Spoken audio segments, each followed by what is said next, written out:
A new weapon has entered the battlefield. Well, it doesn't just shoot down missiles, it shoots down the confidence as well. Russia has just pulled the cover off its most feared shield yet. It is not a tank, it is not a jet, it is not a bomb. It is a missile killer. Meet the S-500 Prometheus, Russia's newest, most secretive, and most ambitious air defense system, and now it is officially on combat duty. You know why this matters? Because this system is not designed for yesterday's war. It is built for ballistic missiles, hypersonic weapons, advanced cruise missiles, and even targets in the space. Yes, satellites. Now let's slow this down. Let me tell you a little bit about this mega missile.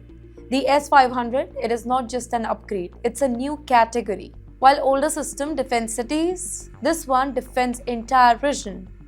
Its reach up to 500 kilometers. It's not air defense, it's a strategic dome basically. But you know what exactly did Russia do? Moscow has now inducted its first fully S-500 built regiment into active service. This means trained crews, this means live deployment, this means real world readiness. Not testing, not trials, combat ready, and the timing also, it is no accident here. The Ukraine war is grinding on, NATO is watching, Europe is nervous, and Russia is just sending a message.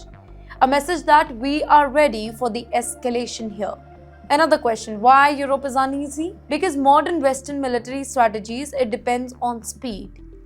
Fast missiles, stealth aircraft, hypersonic strike. The S-500 is designed to neutralize that advantage there. Well, if it works as it is advertised, it could detect the threats earlier. It can track multiple targets, destroy weapons, and that too before they reach Russian airspace. Now that changes the calculation here. That changes red lines. That is not about Ukraine alone. It's about NATO versus Russia, about deterrence, about credibility, and about who controls the sky. Russia already has the S-400, so why the S-500?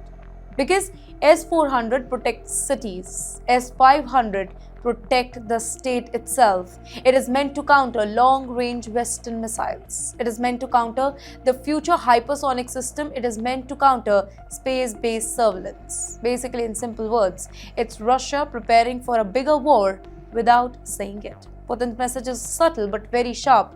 Russia may be under sanctions, its economy may be pressured, but militarily, well, it is not standing still. So the question is, what happens next? More deployment, more integration, more tension, and more question for Europe. Can NATO still penetrate Russian airspace?